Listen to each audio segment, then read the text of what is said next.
Bonjour, dans le cadre de Green Night et au nom de l'association REACT, je voudrais vous raconter le projet EdiCityNet, Edible Cities Network, un projet qui fait partie du programme H2020 financé par l'Union européenne.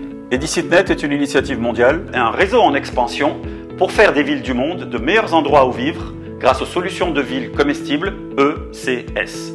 Il a démarré officiellement par la tenue d'une réunion de tous les partenaires du projet en septembre 2018 à Berlin.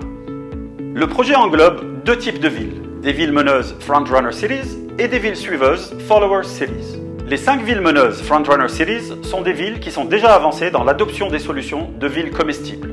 Les 6 villes suiveuses Follower Cities sont les villes qui comptent adopter des solutions de villes comestibles. Parmi ces villes, Carthage en Tunisie. Pour mener à bien le projet EdiCityNet, un consortium a été constitué. Il est coordonné par Humboldt University à Berlin à travers The Integrative Research Institute for Transformation of a Human Environmental Systems.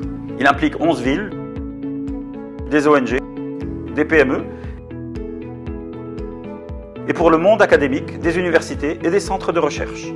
En Tunisie, on compte 2 partenaires impliqués dans ce projet, l'association REACT et la municipalité de Carthage. Fondée en 2011, REACT, l'association de la recherche en action, a pour principale mission de valoriser les résultats de la recherche et de les mettre au profit de la société par ses actions. Grâce à ce projet, Carthage peut développer une stratégie pour intégrer les ECS dans son PAU, plan d'aménagement urbain, en prenant en considération la remise en valeur de son héritage agricole. L'un des rôles de REACT dans le projet EdiCityNet est de soutenir Carthage dans sa transition vers une ville comestible et intégrer les solutions de ville comestible dans son plan d'aménagement urbain, PAU. Mais qu'est-ce qu'une ville comestible ? Une ville comestible est une ville où on utilise les paysages urbains pour la production alimentaire pour en faire une ville plus durable, plus vivable et plus saine. L'aménagement des espaces dans une ville comestible fait que l'espace vert n'a plus une utilité ornementale mais plutôt nourricière. Le développement de vergers et de potagers urbains est une des composantes fortes de la ville comestible. Chaque espace public laisse place à une appropriation collective et inclusive. Les délaissés ne le sont plus et font l'objet d'une valorisation comestible.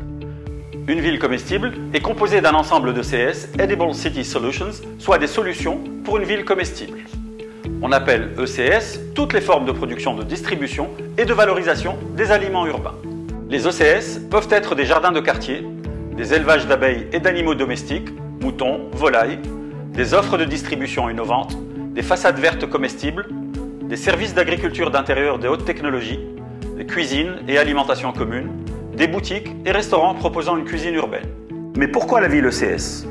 Favoriser la cohésion sociale pour améliorer la santé et le bien-être humain, promouvoir la croissance de l'économie verte locale en créant de nouvelles entreprises et emplois durables, adopter un changement vers une gestion durable des ressources, connecter les gens, les villes, les PME, les ONG, les chercheurs et les initiatives ECS. Comment intervient REACT auprès de Carthage pour implémenter les ECS et en faire une ville comestible ? EdiCityNet s'articule autour de 9 lots de travail Work Package. REACT et Carthage collaborent essentiellement sur 3 de ces Work Packages. Le WP1 s'occupe de l'aspect institutionnel.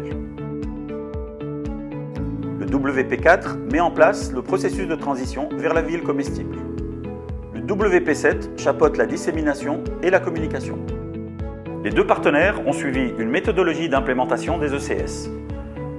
Première étape, identification des ECS existantes, prise de contact et exploitation de la richesse existante. D'abord identifier les projets ECS en Tunisie et les inventorier. Contacter les ECS identifiés, les inviter à découvrir le projet et faire partie du réseau. Et enfin, organiser des visites et workshops de réseautage. Deuxième étape, inventaire et classification des ECS. Les contacts établis et la collecte des réponses au formulaire de participation au workshop réseautage ont déterminé en détail les activités, les objectifs et le business model de chaque ECS identifié. Les ECS ont été recensés en 3 groupes. Potager collectif, potager privé, entreprise basée sur la nature, système de distribution innovant.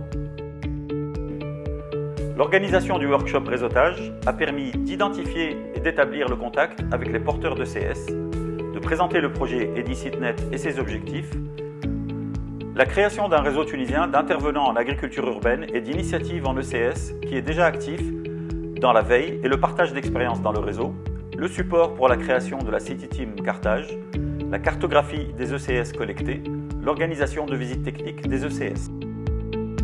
Quatrième étape, extraction du savoir. Le deuxième workshop réseautage en ligne pendant la crise du Covid-19 a permis de mesurer l'impact de cette crise sur le fonctionnement, la viabilité et l'adaptation des initiatives et ECS du réseau. Dresser un SWOT avec les forces, faiblesses, opportunités et menaces de la situation de confinement sur ces ECS. Cinquième étape, la City Team.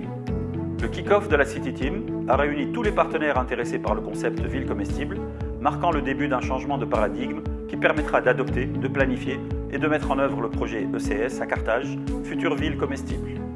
Voilà, maintenant que vous savez tout sur Edicitnet et son histoire en Tunisie, n'hésitez pas à rejoindre le réseau des villes comestibles en visitant notre site web et prendre contact avec les deux partenaires du projet.